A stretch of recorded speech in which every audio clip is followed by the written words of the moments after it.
Bonjour chers spectateurs, ici la chaîne Crossmoto.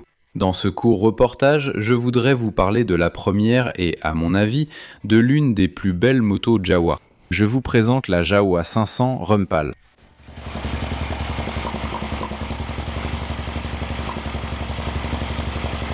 Avant de commencer mon récit, je tiens à remercier sincèrement tous ceux qui ont soutenu la chaîne financièrement.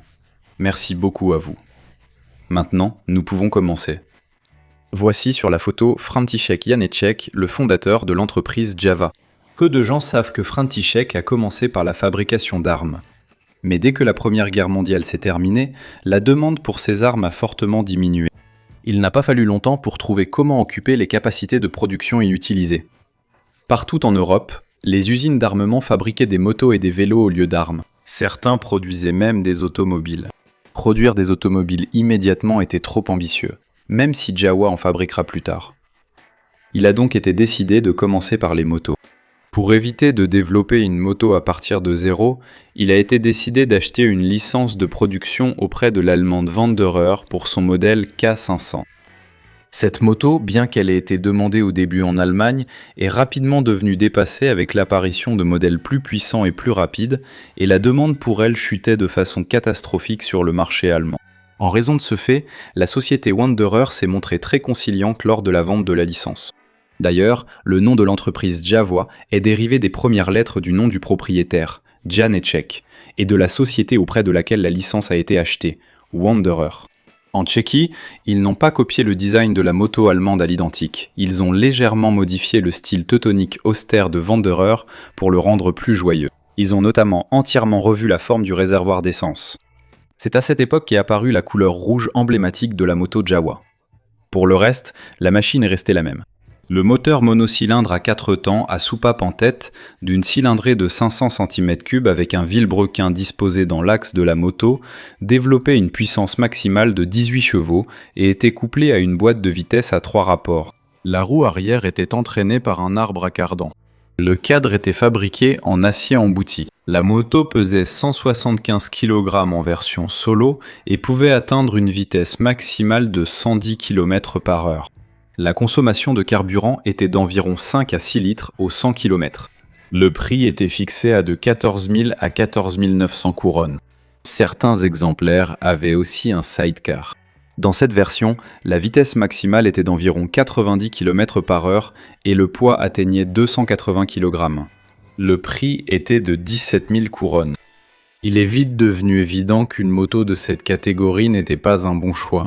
De plus, la crise financière mondiale a réduit le pouvoir d'achat déjà faible de la population. Le prix élevé, surtout si l'on considère que la même année, une petite voiture monocylindre est apparue sur le marché tchécoslovaque et que sa version de base ne coûtait pas plus cher qu'une Jawa avec sidecar.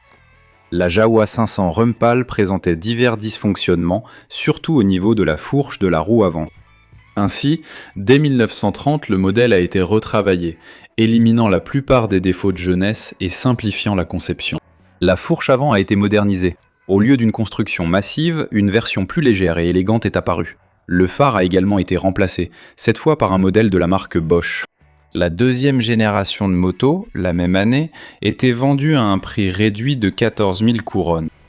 La troisième et dernière génération de Rumpal est apparue en 1931 et se distinguait principalement des précédentes par la présence d'une quatrième vitesse dans la boîte de vitesse et par la forme du silencieux. Les embouts étaient réalisés en forme de queue de poisson. La troisième génération, en version solo, coûtait cette fois 12 000 couronnes. La Jawa 500 Rumpal a été produite jusqu'en 1931. Les dernières machines ont été retirées de la production au début de 1932.